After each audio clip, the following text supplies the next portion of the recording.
Hello, everybody, and welcome to Tech Bytes Q&A Corner. I am so happy that you are here with us today. My name is Andrew. I'm the co-founder of HighTechU, based out of the University of Victoria. If you're just tuning in, if it's your first time here on Tech Bytes Q&A Corner, this is our weekly live stream where we connect with folks that are working in science, technology, engineering, and math from around the country that have connections with HighTechU to let us know about the amazing work that they're doing and how it connects with technology. So today we have a very special guest, a good friend of mine, who's going to introduce himself in just a second. So Ivan Martell. Ivan, do you want to introduce yourself to our wonderful, wonderful audience? Yeah, so I'm Ivan. I just graduated from my master's degree here at the University of Victoria. Yeah, I guess I'm working as a research assistant right now for my previous supervisor. I guess she's still my supervisor, which her name is Ulrike Stiger. Yeah, and we work in doing bioinformatics stuff. For those of you who don't know what bioinformatics is, we basically combine computer science and biology knowledge together so that we can kind of get some, we can learn more about biology by getting data. So we get data from samples from I guess like a biology laboratory, and then we can analyze that data using computers, and we can get some data out of it and some knowledge from biology, you could say. Yeah. Awesome. Thanks so much for that awesome introduction, Ivan. Now, we were lucky actually to kind of have somebody on the other end of a bioinformatics degree. So, Matteo was on the stream back in March, kind of talking about his early experience in the program. But obviously, you're now finished. So, you've done the whole thing.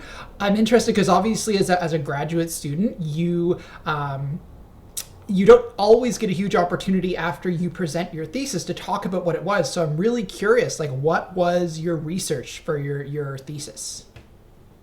Yeah, so for my thesis, I think the title, I don't remember exactly, but the title was about deep learning for promoter recognition. So what promoter recognition is, so you have DNA. I'm assuming everyone here knows DNA. Is that a fair assumption, Andrew? Yeah, Okay, yeah, so definitely. you have DNA, and then there's multiple regions in the DNA that have different functionality. So, for example, you have a gene, and that gene can be transformed or translated later on in the cycle into a protein. But for us, for myself, I guess, I'm working on regulatory regions. So regions of the DNA that regulate genes, that regulates this transformation into proteins. And we're trying to find out in DNA if we can, so we're trying to find promoter regions, these regulatory regions for the genes in DNA. So using DNA sequence, we can tell, or we want to be able to tell if it is a promoter or not a promoter. So if it is a regulatory region or if it's not a regulatory region, in simplified terms. So now, how did you get into this field? So obviously, this is a really got a very definite biology connection. So were you more a computer scientist first, and you had to train yourself in the biology, or were you a biologist first and had to train yourself in the computer science? Yeah, so I did my bachelor's in computer science, and then I started getting really interested. I guess I was interested since high school, but I started getting more and more interested in biology as my degree went on. And unfortunately, in my university back in my hometown in Mexico, I didn't. They didn't have a biology degree there. They only had mostly engineering and computer science kind of degrees and some business degrees. But yeah, so I went the computer science route, and then I was learning mostly by myself the biology using online courses, using stuff like EDX, MIT OpenCourseWare, Coursera, They have a lot of great free stuff there, and you can basically learn most of what you need there. So you can learn by the videos, but then you using the videos, but then you also need to be able to kind of study the textbooks and papers and all that stuff. But the videos themselves are a really good start, I would say. Yeah. So would you say though, like that it was a benefit for you to have that knowledge that you went through school for computer science? Could you have learned all of it, both the biology and the computer science, on your own, or was there some benefit for having gone through and done some sort of post-secondary education to get a little bit of experience? So having the post-secondary education, I think the best thing was having the connections to other students, to professors, and also the one-on-one learning with a professor is way different than just online learning by yourself. It takes way longer to just learn by yourself. If you pick up a textbook, for example, if you pick up a math textbook, it's going to take a really long time for you to get the concepts, especially if you don't know them. Uh, like if you don't know it from the beginning already, then just picking them up, it's just really, really hard by yourself. And having a mentor or a teacher that gives you that insight into the the information of the textbook, it's really good, because some people would like to say that it's just like, oh, I went to university and they just told me to read this book. But really, you should use your professors in a way that benefits yourself, like going to the office hours and just asking for help whenever you can. That's why the university is there. I guess that's why you're paying. That's what I think. So I think the going to university is a great thing. Like it really did make a lot of sense for me. So for you, what has sort of been the biggest? So you did your undergraduate degree in Mexico, and then you done your graduate degree in Canada. So what did you find was the biggest difference between sort of the post secondary experience in those two places? Yeah. Well, in my hometown, it was really, really different. So as I said, we just focused on engineering and computer science and business over there. So my undergrad was mostly learning a few computer science things, mostly applied stuff, not a lot of theory. Learning about networks, learning about security, learning about architecture, so all that stuff that you need to apply to be able to kind of. We learn mostly about making like a data center, sort of those things, which is really different from what you learn here in Canada. But it might have just been the difference in the degree. But it did translate when I came here to Canada. I could translate my degree to computer science degree. So it was mostly kind of like a software engineering degree, though. But here in Canada, what I saw is that in order for you to be an engineer, you need to have been accredited by a Canadian institution, um, or in that sort of manner.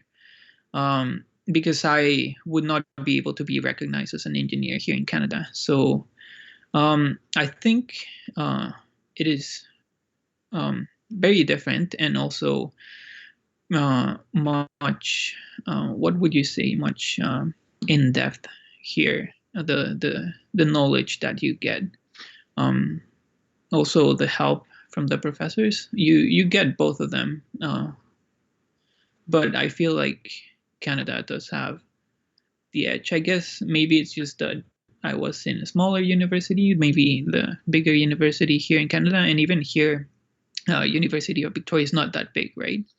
Um, so even kind of like a semi small or medium sized university here in Canada does have a lot of opportunities for you to grow and do research. I felt that back there in Mexico, I couldn't do the research that I wanted unless I went to a really big city, kind of like Mexico City. over there you could. So if you compare Mexico City and then, I don't know, I guess University of Victoria, they would have similar degrees and similar things you could learn. For example, biology you could learn in Mexico City, something that I couldn't do in my hometown. So yeah, it was very different, I would say. So then how did you end up at the University of Victoria? What was that process like for you? So maybe there's some people that are out there that are watching the stream, or who are going to watch the stream, who are undergraduate students right now, or they're looking at graduate studies already, and they're like, I'd love to go and study internationally. How did you even start the process of identifying where you wanted to go?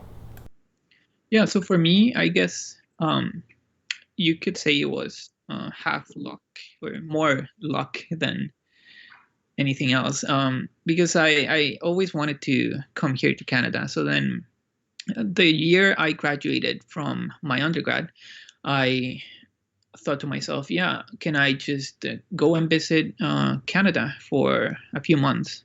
So then I came here to Canada, and just as a tourist, I came here for around 6 months for like with a tourist visa. And then in those 6 months, I was really interested. I always like going and visiting universities. I don't know, maybe that's just me, but I like to go visit universities. So then I went and visited the University of Victoria, and then I found it to be really pretty, and I guess everything here in Canada is really nice. So I really enjoyed it, and I just emailed a couple supervisors here at the University of Victoria, and one of them was Ulrike.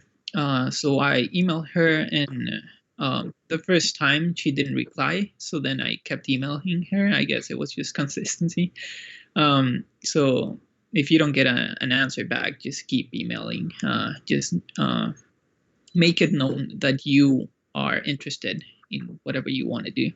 So then I kept emailing her, and then one day I got a reply from her back, and I was really excited, and we set up a meeting, and yeah, so I went there with her, and we kind of set up an interview. It was kind of informal. It wasn't really like a formal interview that you would get on a job, but yeah, it was just learning about me, what I learned, what I know, what I want to do, what I want to work at. And just with that, she got an idea of who I was and what I'd like to do, and if we were compatible to work together. And with that, I guess I got lucky in a sense, and I managed to get a position there as a master's student under Ulrike. And then I just started my university life here. I had to switch to a student visa and all that. So there's a lot of paperwork involved. But yeah, it was definitely fun, and it's nice being here in Canada. So awesome. So when you were in high school, if you can remember that far back, did you ever think that like in, I don't know, I guess 10 years, it has been, no, what has it been, like 5 or 6, anyways, did you think that in 2020 you would be in Canada graduating from a university you'd never heard of and with a degree in what you've studied? Like, how did you end up here? Yeah, back then when I was in high school, I was not thinking about my future at all. Um, I just went through life. I did want to come to Canada, but just visiting, I guess. It was kind of like a dream back then. Um, but yeah, it was just in high school. What did I do? I guess I was just doing my studies, trying to get good grades, because I needed to get into undergrad. Because good grades mean better chances of getting into university, getting a scholarship. So back then, when I was in high school, I actually used to play a lot of tennis. I used to be in the, I don't know what you would call it, like a varsity team back there. And thanks to that, I got a scholarship in my university in Mexico, because back then it was around 2008, I believe. It was when the recession happened. So we had bad. It was bad timing for us. We lost a lot of I guess my parents lost some jobs, and it was really hard for them. So then, thanks to the sports, thanks to tennis, I guess I managed to get a scholarship, and I managed to be able to get into university. So it was harsh. Yeah, so we had to get into debt, all this student debt and everything. And yeah, I managed to pay it off now. But it was harsh. I would say being a high school student, then you're thrown into like, oh, you need to go into university. Like, well, there's these two trains of thought. In either you go into university or you start working or doing a trades job kind of thing. So back there in Mexico, it was mostly we live near the border of the US, so it's mostly just working under companies like US companies that come here and you do manufacturing or other things for the companies. So it was either that or going into university, getting so back there it was all about the engineering degrees. That's why I went to the engineering school. And I guess I had kind of like software engineering, you would say, but it doesn't really count here. So yeah, it's just I wasn't really thinking of my future a lot. I was just thinking, okay, I need to like every time I thought about the future, it would just be short term. It was be like, okay, I need to. Right now, it's high school, let's say, and I need to be able to get into university or a job, whatever you want to do. Just think of short term, what you need to do, the next thing that you have to do. And to be able to get into university, I needed good grades. Okay, so I needed to get good grades, and I got good grades, and now university. And then university, okay, what do I have to do? I need to keep getting good grades in order to get a good job. That's what I thought back then. Apparently, you don't need good jobs in order to get a job. I mean, good grades in order to get a job. But they do help. It's just I feel like you don't really have to focus on the grades that much. You should focus on learning things that you are interested in. And once you are interested in something, the good grades will come to you. Like you will start getting good grades. And then, yeah, I'm sorry. No, it's okay. Do you wish that you like had started thinking about some of these things earlier? Like if you could go back and give advice to your high school self, what would be like your biggest piece of advice knowing what you've gone through in post-secondary now? Yeah, so one of my biggest regrets right now was that I hated math. I hated statistics. I hated everything about like mathematics. And right now I'm doing a lot of math work, a lot of statistics. So if you go into graduate school, you would be working like I guess in computer science or engineering, you would be working with math a lot. And back then I hated it. And I guess just pull through would be my advice. Just try to learn as much as I can. Because back then I was just like, oh, I just need to pass this course, this math course, and if I pass it, then it's fine. I could get my GPA up with other courses, right? But yeah, it does help to have kind of like a mathematical mind. I don't know how you would call it, like having both sides, like the creative and mathematical side. Like everything is good. Like as long as you can learn things, I think you should learn them. I know it's hard when you're in high school. You're like thinking, oh, I don't care. But yeah, I would definitely tell back like myself back then to pull through and do learn things that I didn't Nice. like. So we've only got a couple of minutes left, but the question I always like to ask every single person who's got sort of a background in engineering or science, what is kind of the coolest thing that you have built or worked on? Like, it could be just like a project that you've done, something cool that you've been involved in, but like, what would you say the coolest kind of techie project that you've worked on would be? I guess in my undergrad, my last year of undergrad, a professor came in with this cool new gadget. I forgot the name, but it was a band.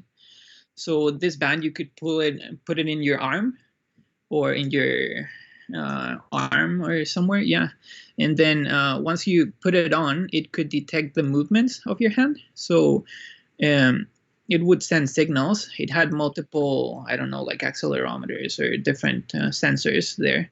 And then with those sensors, it would send it to the PC, and then in the PC you could do whatever you want. But then there was this program that the professor was working on, and it didn't have an interface with that device. So then he asked me one day, like one Friday, he was like, "Oh, if you can do this this weekend, it would be good if you can interface the little device to the programming language that we use."